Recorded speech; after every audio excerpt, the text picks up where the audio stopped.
everyone, how are you? Well, I hope to find.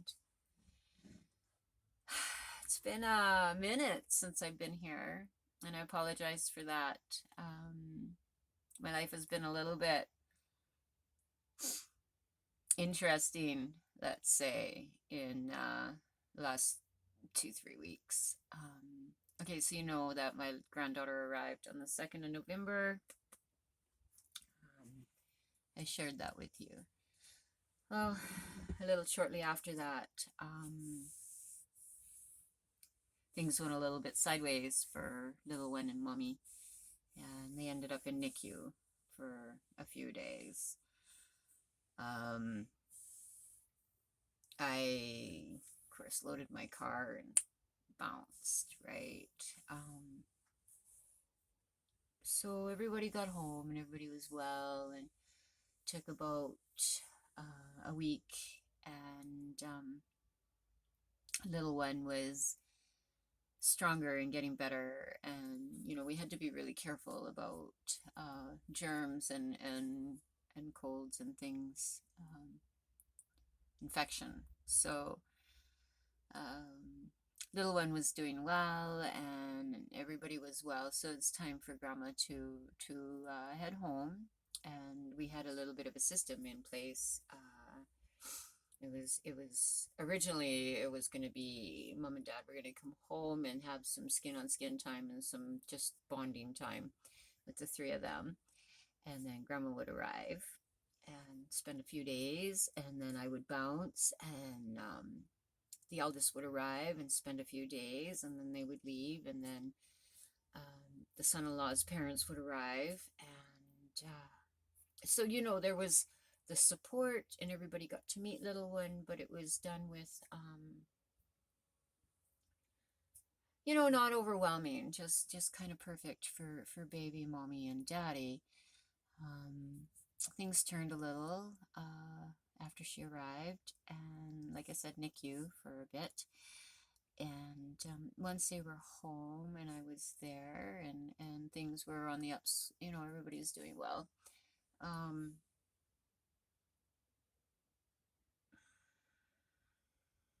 um yeah, so it was time for me to leave. I headed out around the 4th or 5th of November. I was heading home on the 12th, and um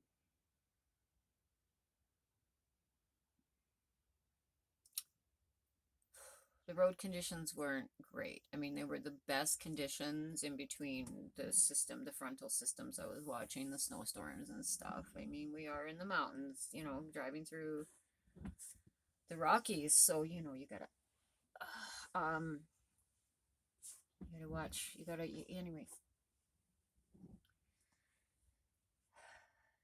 They're working between Golden and Banff on the number one. They're expanding the highway, so it's closed, and you have to take the alternate route, uh, which is you go through Banff and Kenmore, and then up through Vermilion, and then down through Radium Hot Springs, and then up number 95 and to number one.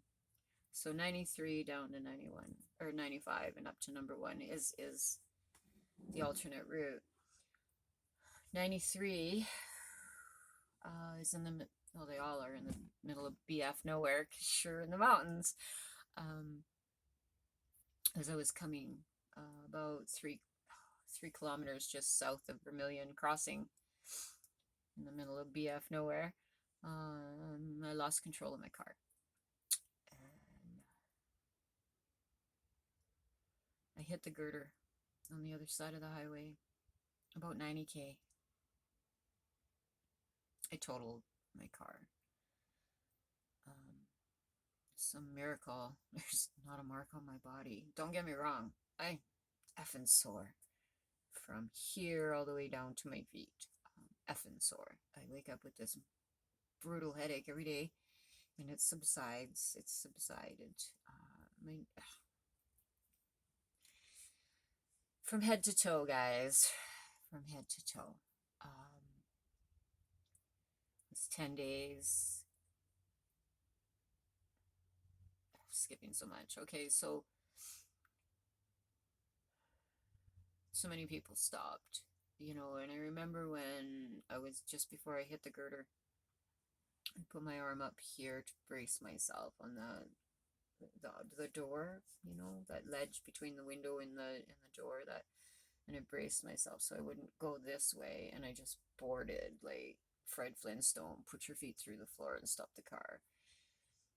And yeah, then I hit the girder head on, and then it spun me, and I hit the back end, and then it spun me, hit the front end again, and then it shot me back out into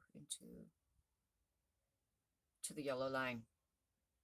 I remember thinking, "Oh Lord, I'm glad I'm not alone. That there's other people watching me crash. Not that, but I thought I was going over the edge of the mountain. Like, yeah, gone. See ya, Lucy."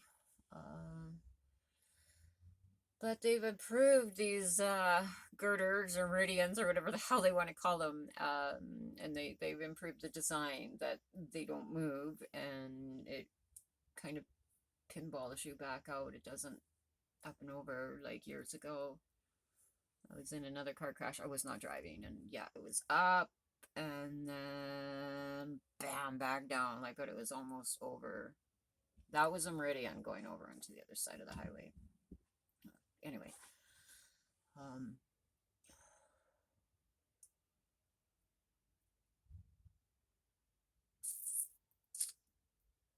2 hour wait for the tow truck to get me to Invermere.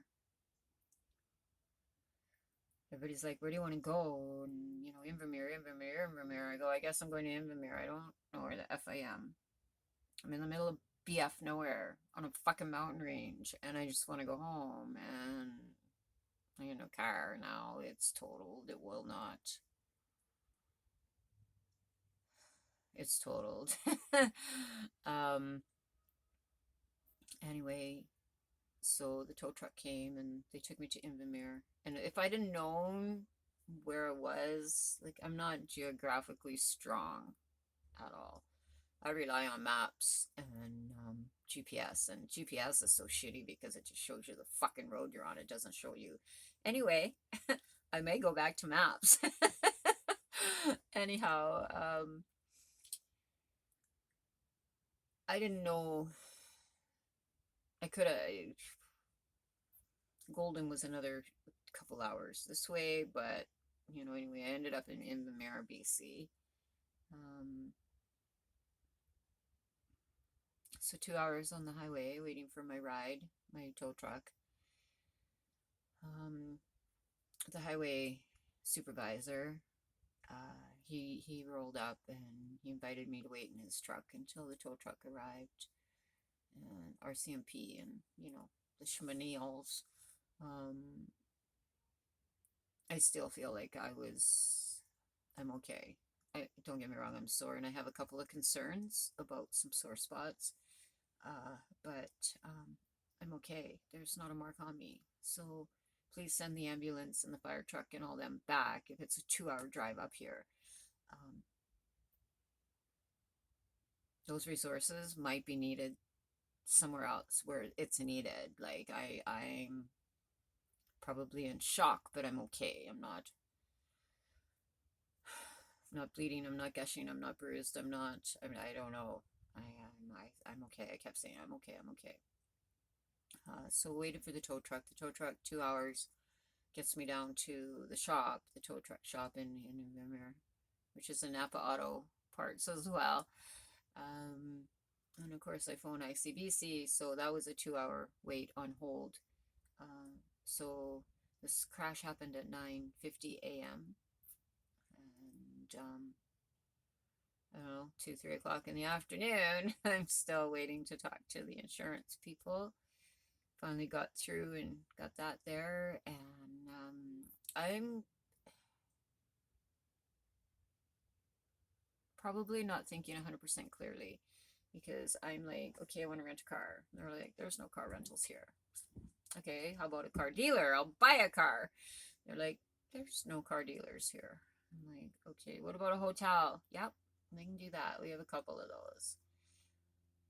All right, can you call me a cab, please? I don't travel light. course not. I have a car. I have a back seat and a trunk and a passenger seat, and I got all the things. You know, I've always traveled that way. All the things. I think I'll learn to travel light after this, or bump up my insurance. Anyway, um, we don't really have cab service here. We do have a number. And he said you can call that. So I called and I got a voicemail. It was so weird. It was like hours. My hours are Monday through Thursday from 8 to 4. Nothing about working Fridays, and it was a Friday. And please leave a message. So I'm like, kind of need a cab to here, to there.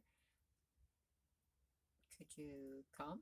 Like, I mean, I don't know. It was just so weird. So I get off the phone, I look at the guy in the shop, and I'm like, that was the weirdest freaking phone call ever in my life, right? It's just been such a weird day. And he's like, well, I'll drive you. We have a tow and we'll drive you. I'm like, no, my goodness, that's fine. You've done so much. I've been hanging out here for 3 hours now after the tow truck got me. You know, I'm good. You know, I just want to grab my gear, get a room, and just take a breath. And then maybe make my way to Cranbrook, I think was the next major town going that way.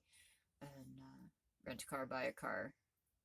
He says, I think you should fly out. I'm thinking, with the amount of luggage I have, dude, you know what they charge for luggage on airlines? Yeah, your seat's cheap. Don't bring a bag with you. Like, don't check a bag. You know, I think they start at $50 or $70 for one fucking bag. So, you know, I had 5 or 6 with me. After what I spent on hotels, mind you, for those next 6 days or 7 fucking stays or whatever, you know, I probably could have flown home cheaper. But it's like I was explaining to them. Yeah, no. Anyway, my son-in-law's like, you know, we're coming. They had planned a week of holidays, you know, go see the youngest and little new one, and carry on and take a little holiday. I think they were heading to West Edmonton Mall. Just give the boys a little bit of a normalcy, really fun time. You know, it's been shitty insane for the last 24 months between COVID and forest fires and all the things. So, I'll pick you up along the way, Mom, and I have a surprise. Well, I have a surprise for you. You know, I'm like, okay, thank you. You know, and I mean, the thought of going on holidays and not getting home was like, oh, okay, thank you for coming for me. And so that morning there was that they left. They ended up leaving a little bit later than they planned. Again, the universe looking after my family for me. Pardon me. Because they were a couple hours behind their original start time. There was a major car accident along the way. Road conditions were greasy, as my son-in-law says. I guess they just spent the whole way just doing what I did, but didn't manage to keep control. And there was semis flipped and rolled and jackknifed and cars on their hoods and just chaos. And as he was coming, this was the Sunday, so the 14th of November, he said that he literally watched them close, you know, those barricades, the gates that they have on highways, they close for winter conditions. He said he literally watched them close them right behind him as he came for me. And so my guilts are a little strong because I'm like, oh my gosh. He's like, no, we were going on holidays anyways. We were already coming that way, Mom. Like, this is just, you know, we'll just collect you along the way. So, of course, I pull up a map and I'm looking and I'm like, oh my gosh, you guys are like 15, 20 minutes out of your way to come and collect me than to go back up the 93 where I crashed to get to Calgary. And anyway, he's okay, this is where we are. we're just having a bite in Golden, and then we'll be there, right? Well, that's an hour and 20 minutes, maybe 2 hours tops, depending on road conditions, and right. 7.5 hours later, they roll in. That's how bad the roads were, between accidents and just greasy, as he calls it, icy, and just horrible road conditions. 5 mile an hour, like slow go. 7.5 hours to do 100 kilometers. And so I had booked them a room that afternoon, late afternoon. We had been talking, and we decided that, I said, well, why don't you stay in Golden? And he's like, there's no fucking way I'm leaving you there one more night by yourself, Mom. So, do you have a room? Yes, I have a room. I have a tentative room for you. He says, we're coming. I said, I'll go book it. And I'm glad I did, because all the other people that were stuck because of the car accidents, there was one on the 95, there was one on the 93, and I went down and I booked it, and just as I was walking away, another person walked in to get a room, and he goes, I'm sorry, we don't have any available, we're full. So again, the universe looking after me and mine. Turned out that the snowstorm came, and it was horrible, and there was another huge wreck on the 93, and it took 2 days for them to clear that. So we spent 2 more nights. Tuesday morning, we headed back to Calgary to my youngest, because Armageddon happened down where I live, flooding and sliding and catastrophe washouts. So there's no way to get home. And we had heard about the storms, and we were just like Sunday, right? The day that they came was the day that all that happened. And so we're hearing this on the radio, and we're like, yeah, we're going to turn and burn, just go home. We're not even, like, they weren't even going to go to Calgary. They were like, we love you, we're sorry. Little one, youngest, was devastated. The boys were sad because they didn't get to meet their cousin, and it was just, everything was heavy, right? And but we need to go. Our farm is flooding, and we need to get home. We need to protect our land, and we couldn't. There was no way home. So we decided, well, we can't afford to stay here. Hotel rooms. Anyway, it adds up. So, okay, the road's open. Let's head to Calgary. Let's go back and see the youngest. We'll stay with her and her man. And, so the blessing there was I had my whole family, my daughters, my son-in-laws, and my grandbabies, all in the same home. So that was definitely a blessing, and I appreciate that. So then, 2 nights or 3 nights there, and okay, well, it looks like they should have Crow's Nest number 3 open, one way. And because it was like, when you'd look, it would be like, road closed, we'll repost again the next day at 9 a.m. Road closed, repost next day. Well, this one was road closed, we'll post again at noon, or and then again at 1, and then again. So we knew they were working on it, and they were very close to opening one lane. So we headed out, and we got down to Grand Forks. Again, shit road conditions, greasier than F.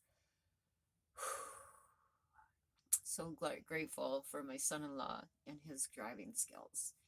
And so that took a minute. Like, everybody's like, holy crap, you guys, where are you? Like, because of course everybody wants us to keep in touch, and it's going through the mountains, you have no service, and like me hitting the pass and telling them at, like, 8:45, 9. Well, no, I was 2 hours in, so an hour in anyway. So I forget, I think it was like 8:15 or whatever. I told them that I was, 7:15. I told them I was hitting the pass. Like, okay, I'm hitting this alternate route, and they know I have no service in there. Uh, yeah, a whole day had gone and nobody had heard from me, so people are worrying. So this is how we travel. We keep in touch, so that if anything goes sideways, okay, well, at this time she hit this point and she was heading in this direction, so they have an idea of where to begin and what way to go, right? Anyway, so it'd been a while, and we finally got to Grand Forks, and it was dinner time now. We left in the morning. It was dinner time, and we had a discussion, my daughter, my son-in-law, and myself, and we decided, like, let's just grab a room for tonight. And because it was like, more snow, we'll go up to another 6 inches of snow, and then we'll head to Osoyoos. And because number 3 hadn't opened yet, and we're still hoping to stay in Canada to get home.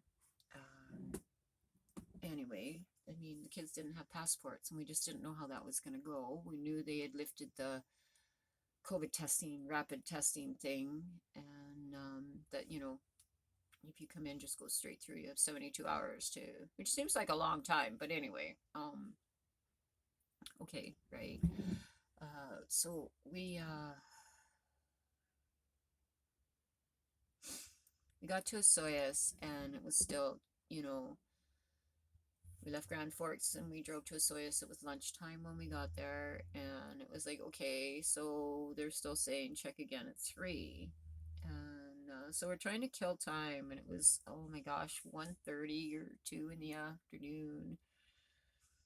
And fuck it, let's just go for the border, and we'll see, right? Like, we need to get back. And even if they did open the number 3 to get us down, the number 7 still wasn't open. So now we're stuck on, Hope Side, and there's a lot of people there already. So, we're weighing all the options. Like, there's already a huge, huge volume of people, flocking Hope and those areas and taking up the rooms, and people are sleeping in their cars. And do we really want to spend the next day or two, however long it's going to take to get through the number 7 in the vehicle? Like, or go stateside. So we picked stateside, and I don't know, 3 or 4 hours after we had crossed the border, I guess they had opened the number 3. But again, the number 7 was another day. So 7 hours, and we popped out in Abbotsford area, and this is 10 o'clock at night that we arrived there. So we grabbed a room in Abbotsford, and very grateful there was one available. But we grabbed a room in Abbotsford, and then they had opened the 7 that evening. And it was like, I don't know, the reports we had when we left in the morning after breakfast. We had breakfast, and we made sure that we had everything we needed, because we may very well be an 8-hour wait to get through this one lane here to get into the town. And originally, the first post that we seen was a 55-minute wait. Okay, an hour, that's not bad. It's better than 7. I mean, you realize we've been doing this for days already. So, an hour, people are bitching, oh, 7-hour fucking wait to get through. I'm thinking, dude, I'd have waited the 7, 10, 12 hours to get through that lane just to get home, instead of going through what I fucking went through just to get back out of the mountains to so close to home. But that's me. That's me. I've already been through hell and back, and yeah, so by the time we got there, it was a 15-minute wait, and I think we sat for like maybe 5 minutes, and yeah, we were moving again. So last Saturday that just passed, I got home, arrived in my driveway, and the kids made it home. And like I said, through friends and family and people checking in, there was some loss with their their chickens, some of their chickens, and possibly the orchard, but the trees are dormant this time of year, so hopefully not a lot of damage there. And people managed to keep the water away from their home, and so quite a bit of cleanup, but structural damage is none. Structural damage is none. Structural damage is none. Yeah. So, hi, I'm home, and that's been my journey for the last couple 3 weeks.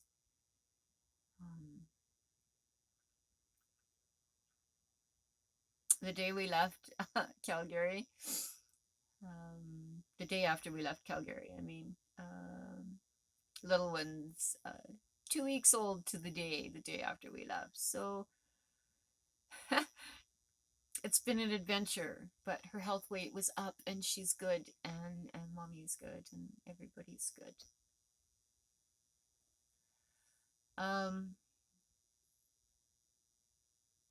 Yeah.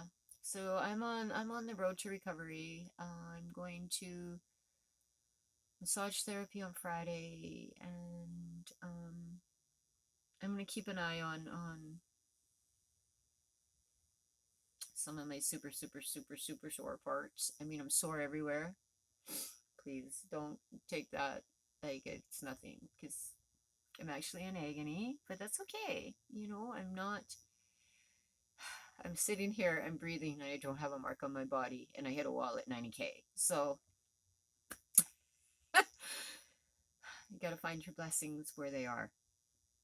What about my car? It's materialistic, you guys. It's a fucking car. I can buy another one, or not. I can. It's irrelevant. What's relevant is me and you, my children, my grandbaby, my family, you guys. We as people is what's relevant. The rest of it, shit around us, is not. None of it. It's all materialistic, and it's exactly what it is, material. You end up going back to tents. Well, you know what? It's not the first time the humans have lived in tents, caves, and or, you know, natural